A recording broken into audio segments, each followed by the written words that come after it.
భూమి సడన్గా ఆగిపోతాయి. ఈ సైన్స్ చెప్పే ఒక భయంకరమైన ఊహ ఇప్పుడే ఈ క్షణంలో అంటే భూమి తన చుట్టూ తాను తిరుగుతూ సూర్యుని చుట్టూ తిరుగుద్ది అనేది మనకు సైన్స్ చెప్పింది.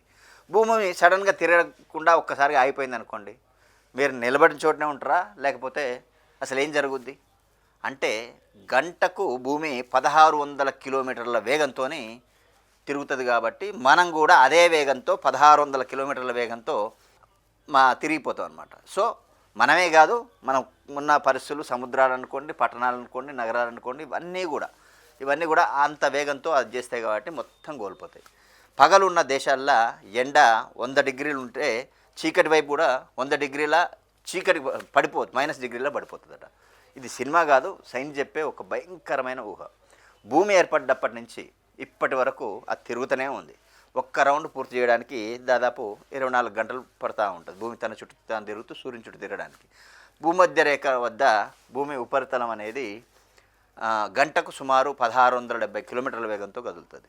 సో మనకు అది తెలియకపోవడానికి కారణమైంది, భూమి తిరుగుతుంటే మనం తిరుగుతలేం కదా అంటే, మనం కూడా అదే భూమి ఎంతైతే స్పీడ్గా తిరుగుతుందో మనం కూడా అదే స్పీడ్తో తిరుగుతున్నాం కాబట్టి అది కదులుతున్నట్టు అనిపించాం మనం. ఒక్కసారిగా మరి భూమి ఆగితే మొదటి 5 సెకండ్ల భూమి మాత్రమే ఆగుతుంది. కానీ మన శరీరం, గాలి, సముద్రాలు ఇక పాత వేగంతోనే ముందుకు పోతూ ఉంటాయి.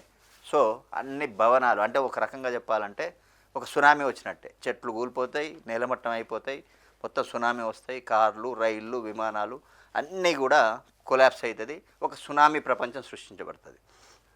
సముద్రాలు కూడా కదిలిపోతాయి కాబట్టి వేల అడుగులు ఎత్తైన అలలు వస్తాయి, తీర ప్రాంతాలను మొత్తం కూడా ముంచేసే పరిస్థితి వస్తుంది అన్నమాట.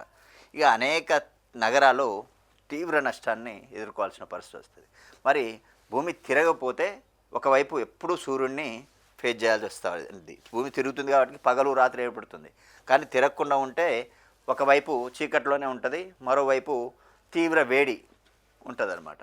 సో ఈ 2 వాతావరణాలు ఉంటాయి. ఇక ఒక వాతావరణ వ్యవస్థ పూర్తిగా మారిపోద్ది. భారీ గాలులు, ధూళి, తుఫాన్లు, అసాధారణ వర్షపాతం వంటి పరిణామాలన్నీ కూడా వచ్చేస్తాయి. ఇక వ్యవసాయం, నీరు చక్రంలు, ఈ జీవన వ్యవస్థ తీవ్రంగా అదైపోయి మొత్తం కూడా మనుషులు కూడా బతకలేని పరిస్థితి ఉంటుంది. అయితే మరి ఏమన్నా అంత వచ్చిన ప్రమాదం కూడా ఎవరైనా బతకొచ్చా, ఎక్కడైనా ఉండొచ్చా అని అంటే అసలు నివాసయోగ్యమైన ప్లేస్ ఉండకపోవచ్చు. కానీ పగలు రాత్రి మధ్య సంధ్య ప్రాంతంలో ట్వైలైట్ జోన్ అనేది ఒకటి ఉంటుంది. ఇక్కడ ఉంటుంది కదా, ఈ జోన్ మధ్యలో ఉంటుంది. ఈ జోన్ అంటే ఏంటి, ఇక్కడ ఒకవేళ బతకడానికి ఆస్కారం ఉంది అని శాస్త్రవేత్తలు చెప్తారు. ఎందుకనంటే ఆ జోన్ ఏంటి అంటే ఒకవైపు పగలే ఉంటుంది, మరోవైపు ఎప్పుడు రాత్రే ఉంటుంది. ఈ రెండింటి మధ్య ఒక సన్నని ప్రాంతం ఉంటుంది కదా, ఆ ప్రాంతాన్నే టెర్మినల్ జోన్ అంటారు. ఇక్కడ ఎందుకు జీవించే అవకాశం ఉందంటే పగటి వైపు నక్షత్రం ఎప్పుడు వేడిగా పడుతుంది, ఉష్ణోగ్రత 100 డిగ్రీల కంటే ఎక్కువగా కూడా ఉంటుంది అనమాట. నీరు ఆవిరి అయిపోయే అవకాశం ఉంటుంది. రాత్రి వైపు ఎప్పుడు కూడా చీకటి ఉంటుంది, -100 డిగ్రీస్ సెంటిగ్రేడ్స్ అనమాట. సో ఇక్కడ కొంచెం మధ్యస్థంగా ఉంటుంది కాబట్టి నీరు గడ్డగట్టే పరిస్థితి ఉంటుంది. ఈ మధ్యలోనే ట్వైలైట్ జోన్ని పగటి వైపులాగా వేడి కాదు, రాత్రి వైపులాగా చలిగ్గా ఉండదు కాబట్టి ఉష్ణోగ్రత నీరు ద్రవ రూపంలో ఉండే స్థాయిలో ఉండే అవకాశం ఉంది. కాబట్టి ఇక్కడ నివాసానికి కొన్ని అనుకూల పరిస్థితులు ఉన్నాయని చెప్పేసి శాస్త్రవేత్తలు శాస్త్రీయ నమూనాలు నిరూపిస్తున్నాయి. అయితే ఇది పూర్తిగా అనేక అంశాల మీద ఆధారపడి ఉంటుంది. కొన్ని భూగర్భ ప్రాంతాలు, సముద్రాల లోతులు, నియంత్రిత వ్యవస్థ, నివాస యోగ్యత, ఇవన్నీ దానివల్లనే మనుగడ వల్లనే సాధ్యమైద్దని శాస్త్రీయ విశ్లేషణ సూచిస్తున్నాయి.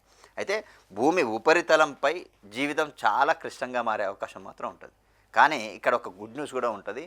భూమి ఇలా ఒక్కసారిగా తిరగడం, ఆగిపోవడం అనేది ఒక భౌగోళిక ఊహ మాత్రమే తప్ప శాస్త్రం ప్రకారం ఇది అసాధారణమైన ప్రక్రియ అని శాస్త్రవేత్తలు చెప్తారు. ఒక శాస్త్రీయ అంటే ఒకవేళ జరిగితే ఏంటి అనేదే, మనకు ప్రతి ఉదయం సూర్యోదయం కనిపించడం, ప్రతి రాత్రి పగలు మారడం, ఇవన్నీ ఎంత సహజంగా అనిపించినా భూమి నిరంతరం తిరుగుతుండడమే వాటి వెనుక ఉన్న అసలు కారణం. కనిపించని ఈ కథలకే భూమిపై జీవాన్ని సాధ్యం చేసే విషయం అన్నమాట. ఇది భూమి అయిపోతే ఏంటి అనేది.